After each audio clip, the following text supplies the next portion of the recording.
NSF? Cervix. Normal.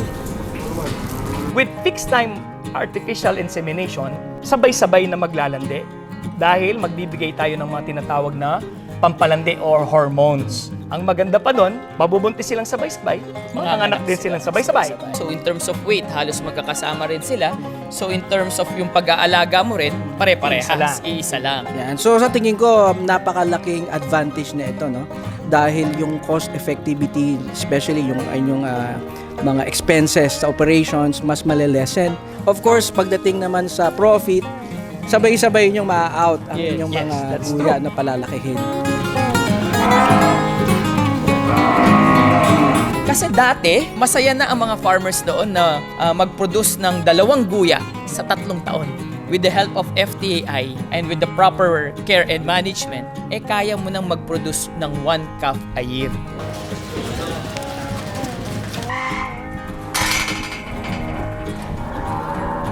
Ang ginawa natin ngayong araw is pre-cervix exam by ultrasound. Yung mga baka, chinek natin, mga open cows. So pag nag-check tayo, gumagamit tayo ng ultrasound na examination. Ultrasound, kailangan natin ng record, basic records. Ito yung IT, age, last calving kung kailan huling nanganak, at last breeding kung sakali. Isasalang sila sa ultrasound, check yung uterus, kung namamaga ba o kung mayroong mga abnormalities. Yung ovaries para i-check yung level ng fertility ng baka. So, at yung cervix, kung swollen, kung malaki, kung curved, kung maliit. So kanina, ginawa nila yung check-up. So may mga nakita silang mga abnormalities. So ngayon, may opportunity to correct them. Kasi kung hindi sila dumaan sa ganon, hindi malalaman ng kamukha, farmer, hindi malalaman na may abnormality pala itong reproductive system ng baka ko. Kaya pala inaalagaan ko siya ng pagkatagal-tagal hindi pa nagbubuntis. Kasi meron pala siyang abnormality. Makikita natin kung merong mga existing abnormalities dun sa reproductive system ng mga candidates for FTAI para magamit naman sila dun sa ating breeding season by January. Bakit namin ginawa na mas maagap? Kasi para yung may mga abnormalities, mako-correct pa natin para ma-qualify pa sila next breeding season. Ito po ay matagal ng technology sa ibang bansa. Dito sa Pilipinas, matagal na rin po ba? Well, ang artificial insemination, yung regular na artificial insemination, matagal na rin sa atin. Marami na po tayong technician na gumagawa ng artificial insemination. But the fixed time artificial insemination, bago lamang. Bago lamang ito sa atin.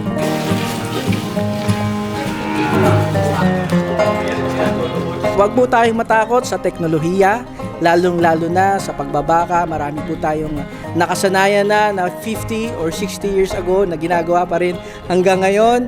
Huwag po kayong matakot, i-embrace po natin ang pagbabago, pagsamahin natin ang tradisyonal at ang modernong pamamaraan, mas uunlad po ang ating mga kabuhayang pinili. Don't forget to like and subscribe. Welcome back po sa Agri sa Agri ngayong episode. Napaka-inspiring po at syempre mas lalong nakakabilib na lagi po natin kinakatakutan pag iba ang industry mo, huwag kang mag-farming kasi baka malugi ka lang, matalo ka sa negosyo. Ngayong episode, makikilala natin ang magkapatid, isang attorney at isang neurosurgeon na nag-cattle farming dito sa kanilang Victa Ranch sa Pandakaki, Mexico, Pampanga. Attorney. Ikaw na magpakilala sa ating mga kaibigan. Yes, hello po, Attorney Joseph D. Tayaw, one of the Tayaw brothers, sabi nga nila, for the cattle farming. Welcome po to Victa Ranch here in Pandakaki, Mexico, Pampanga. Dr. Tayo po ng Victa Ranch, Mexico, Pampanga.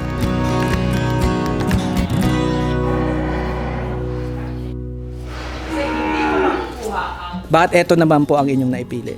Kung hindi nyo po nalalaman pa, ang background po namin ni attorney, nanggaling po kami sa pamilya ng mga magsasaka. Ayan. No? Family of farmers po kami. Both our parents are farmers.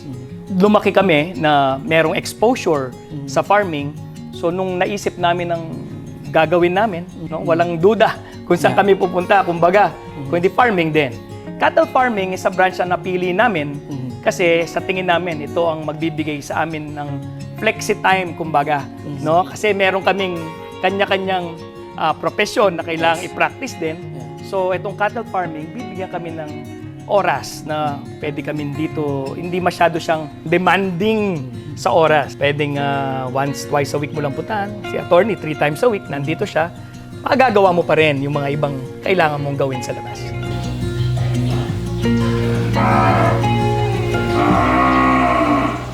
Ano po ang klase ng alaga nyo dito na baka? Anong breed? Ito po ba ay local or imported?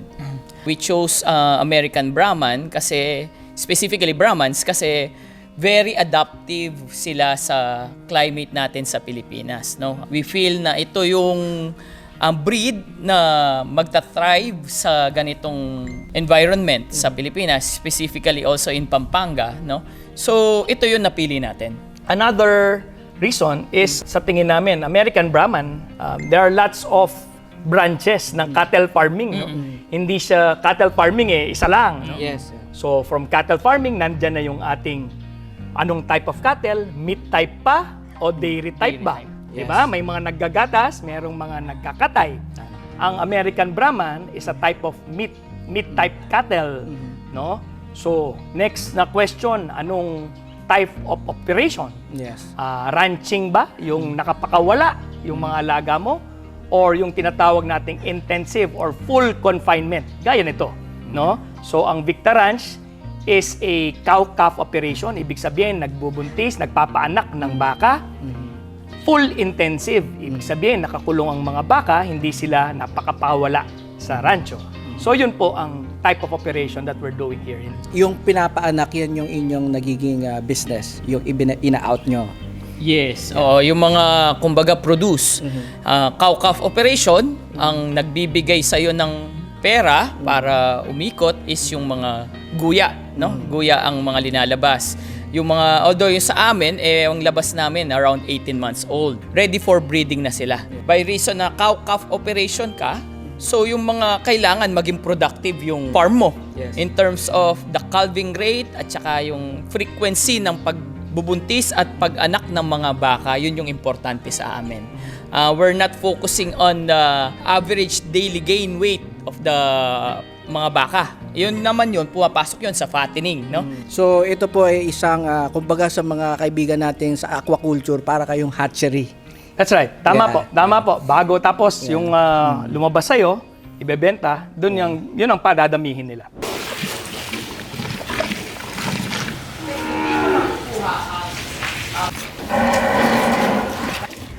Maraming salamat po sa panonood ng Agri sa Agri.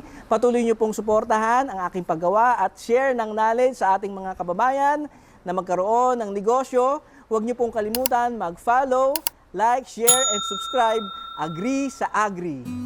Magkano po ang isang baka? As of now, ang current price namin, nagre-range siya ng at least 18 months old, currently 120 to 150. Ang presyo na yon nagdedepende not on the weight ng baka, but rather to the genetics or genetic quality ng mga baka na i-release namin. And that applies for junior bulls o yung mga toro at saka heifers o dumalaga na they are almost ready for breeding. And ang presyo kung lalaki o babae magkaiba din. Sa ngayon po, pareho sila. Sa ngayon, pareho. 120 to 150 ang running price range ng mga alaga. Ang mga kliyente po na pumupunta dito sa farm at bumibili ng mga breeders natin, dalawang klase. Yung mga gustong magsimula ng cattle farming nila or mga farmers na meron ng existing na mga alaga at gusto nilang i-upgrade yung mga lahi ng mga alaga nila.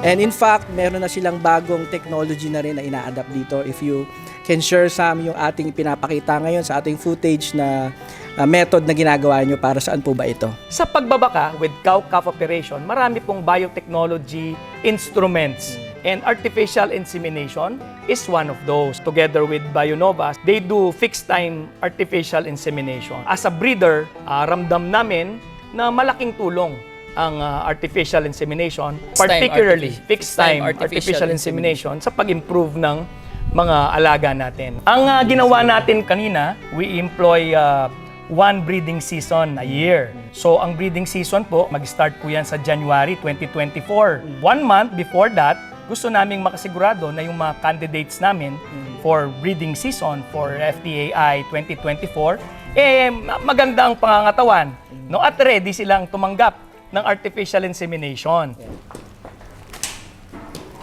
Open seal, Cervix. normal.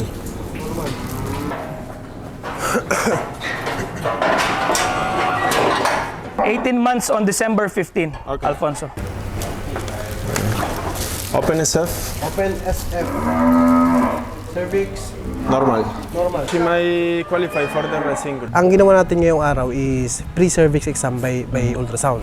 So, si Victor Ranch, meron silang mga open cows, ibig sabihin hindi buntis na baka. Na, kasi nga fixed na yung breeding season namin. So, dito. So, In-schedule na nila ng 1 month. oo, alam na kung ilan yung open. Yung mga baka, chinek natin, mga open cows. So, pag nag-check tayo, gumagamit tayo ng ultrasound na examination. Una-una ultrasound. Ultrasound, kailangan natin ng record, basic records. Ito yung IT, age, last calving kung kailan huli ng anak, at last breeding kung sakali. Isasalang sila sa ultrasound, check yung uterus, kung namamaga ba o kung meron mga abnormalities. Yung ovaries para i-check yung level ng fertility ng baka. So, at yung cervix, kung swollen, kung malaki, kung curved, kung maliit. So may qualification period. So meron. ma-identify mo na sa kunwari meron kang 50 inahin. So malalaman mo na kung 20 o 30 yung ready to breed. Yes. So ano naman yung mangyayari doon sa madadiagnose nyo na may problema? Since in advance namin yung pre-cervix exam, usually kasi day 0, yun na yung pre-cervix exam natin. Bakit namin ginawa na mas maagap? Kasi para yung may mga abnormalities, mako-correct pa natin para ma-qualify pa sila next breeding season. So ano-ano po ba yung mga possible na pwedeng i-correct o possible na makita yung problema? Usually nakikita natin is endometritis or pamamaga ng matres or endometrium ng baka. Meron tayong pyometra which is an infection sa uterus ng baka. Meron tayong ovarian cyst which is yung follicular cyst at saka luteal cyst. So lahat ng ito ang maganda ay nako-correct. Pero hindi mo siya madadiagnose ng basta palpation lang. So kailangan pag palpation siguro kailangan mo na at least 30, 40, 50 years na experience. Hindi kagaya sa ultrasound, mas mabilis mo madadiagnose. Makikita na agad using the technology yung mismo ay pinapasok. Yes.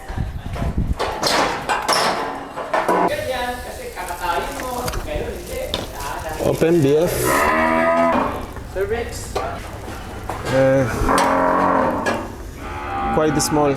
So kanina, ginawa nila yung check-up. So may mga nakita silang mga abnormalities. So ngayon, may opportunity to correct them. Kasi kung hindi sila dumaan sa ganon, hindi malalaman ng farmer, hindi malalaman na may abnormality pala itong reproductive system ng baka ko. Certain, Kaya pala inaalagaan ko siya ng pagkatagal-tagal hindi pa nagbubuntis. Kasi meron pala siyang abnormality. Makikita natin kung merong mga existing abnormalities dun sa reproductive system ng mga candidates for FTAI para magamit naman sila dun sa ating breeding season by January.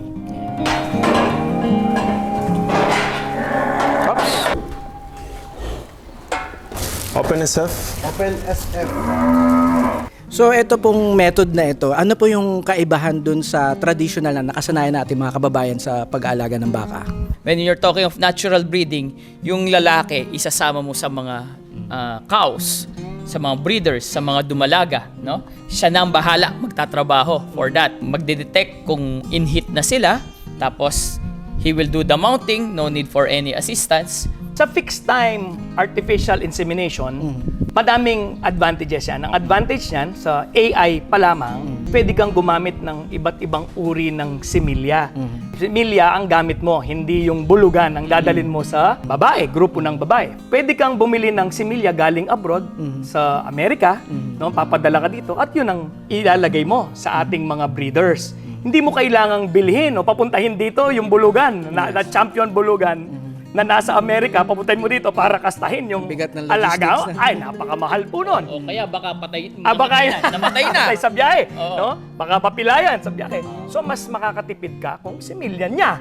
Papadala na lang niya dito, tapos ilagay natin. fixed time artificial insemination, ito naman yung sa isang grupo, sabay-sabay nating inseminate.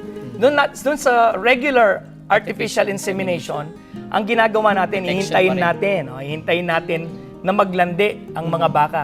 Pag nakita ng naglandi, tatawag ng technician, AI, no?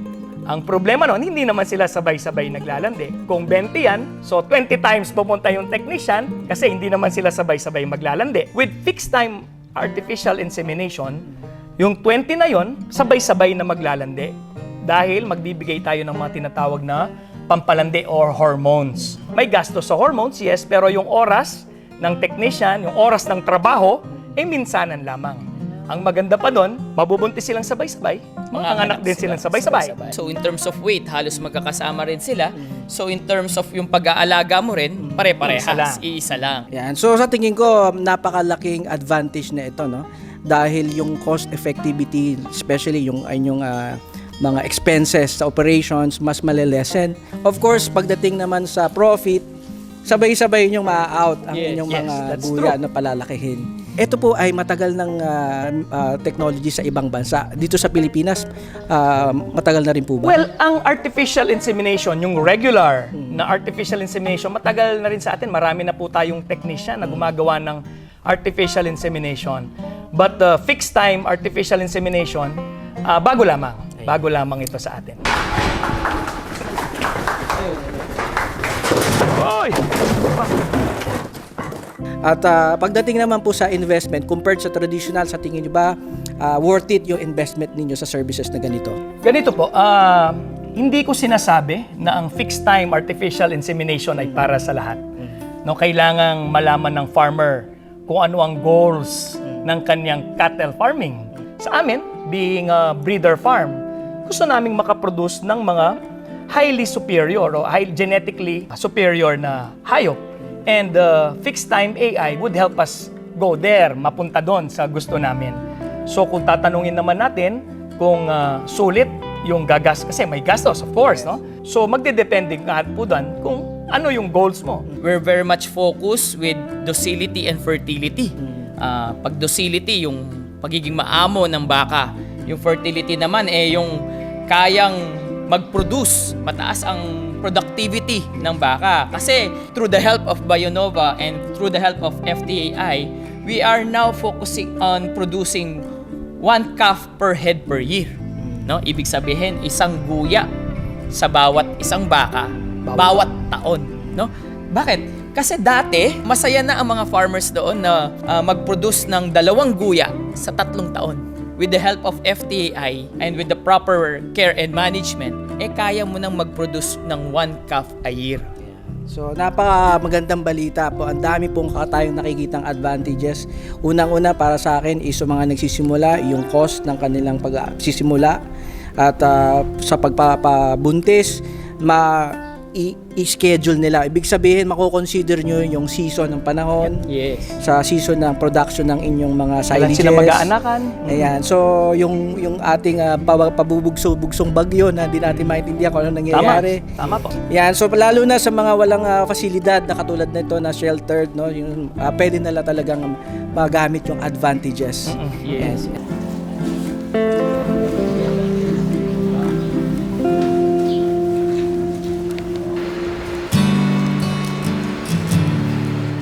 Para doon sa mga nagsisimula, no, mga young couple, kung gusto nilang magkaroon na ng investment, ilang baka ba ang pwede nilang panimula sa pagbe-breed kung ang habol lang nila may pang tuition fee sa kanilang magkukulehe yung anak habang maliliit pa. Ang sagot ko dyan, magdedepende muna sa area mo. Okay. No? Una, yun kasi ang concern natin. Ano ba yung ito yung area ko. Ngayon, dahil like for example, 1 hectare ang area mo. Okay, meron kang 1 hectare. Anong plano mo? Is it ranching? Kung ranching ang plano mo, so isang baka lang 'yan. Or at the most, siguro 2 pipilitin natin. 2 inahin. 2 inahin, parang gano'n, for a 1 hectare para i-cover niya ang all year round na forage food requirement ng baka. Pero kung gusto mo naman na ibang way of pag-aalaga, like intensive or semi-intensive, pwede nating increase yan. So, doon kami pumapasok. We will do our best to help you, give you an advice kung paano ninyo umpisahan ng tama. Kasi we want them to succeed. No? Kasi ganun din naman ang ginawa sa amin. So we're just giving back, di ba? Ayan. Siyempre, mga simpleng tanong na ating mga kababayan dyan, ang farming ba ay para sa lahat? May neurosurgeon, merong attorney. So, If okay sa inyo na nakakahawak or nakakatapak kayo ng tain ng baka, posible pwede kayo sa cattle farming, no? You're willing to learn, possible talaga na pwede ka for farming. maraming salamat po. Huwag po tayong matakot sa teknolohiya, lalong-lalo na sa pagbabaka. Marami po tayong nakasanayan na 50 or 60 years ago na ginagawa pa rin hanggang ngayon. Huwag po kayong matakot, i-embrace po natin ang pagbabago, pagsamahin natin ang tradisyonal at ang modernong pamamaraan. Through productivity, mas uunlad po ang ating mga kabuhayang pinili. Tama. So, agree po ba kayo sa agree? Agree. Agree. Agree sa agree. Agree sa agree. Don't forget to like and subscribe.